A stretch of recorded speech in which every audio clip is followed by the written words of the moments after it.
রাজনীতি করতে গিয়ে সেখানে যেতে পারিনি, কিন্তু এই রাজনীতির আসলে আমার বাবার যে প্রত্যাশা ছিল চাকরি করব, সরকারি চাকরি করব, আজকে সেই চাকরিটা আমি করতে যাচ্ছি। আল্লাহ।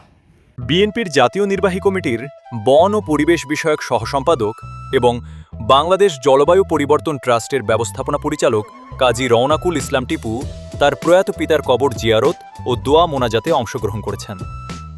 মঙ্গলবার 28 জুলাই বেলা 12টার দিকে নিজ বাড়ির পারিবারিক কবরস্থানে তিনি কবর জিয়ারত করেন। এ সময় মরহুমের রুহের মাগফিরাত কামনা করে বিশেষ দোয়া ও মোনাজাত অনুষ্ঠিত হয়। দোয়া মোনাজাতে পরিবারের সদস্য, আত্মীয় স্বজন, স্থানীয় গণ্যমান্য ব্যক্তি, রাজনৈতিক সহকর্মী এবং শুভাকাঙ্ক্ষীরা উপস্থিত ছিলেন। উপস্থিত সবাই মহান আল্লাহর দরবারে মরহুমের আত্মার শান্তি ও মাগফিরাত জন্য প্রার্থনা করেন। কবর জিয়ারত শেষে কাজী রওনাকুল ইসলাম টিপু তার প্রয়াত পিতার জন্য দেশবাসী ও শুভাকাঙ্ক্ষীদের কাছে দোয়া কামনা করেন। এ ধরনের আরও নির্ভরযোগ্য ও সর্বশেষ সংবাদ পেতে আমাদের সঙ্গেই থাকুন। মুনতাকিম মুস্তাক, বর্তমান টিভি, বরিশাল।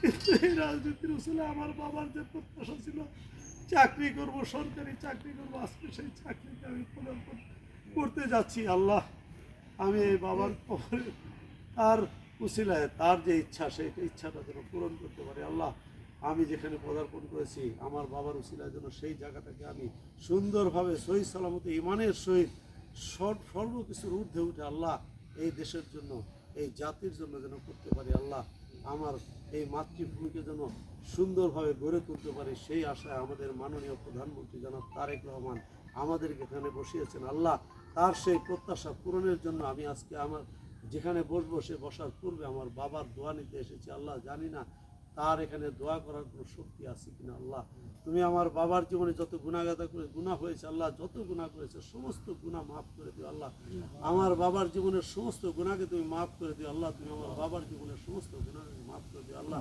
বাবার কবরের সমস্ত আযাবকে মাফ করে দিও। আল্লাহ, এই কবরস্থানে যারাই শহীদ আছেন, আমার চাচা চাচি, আমার দাদা দাদি, আল্লাহ তাদের প্রত্যেকের কবরের সমস্ত আযাবকে মাফ করে দিও। আল্লাহ,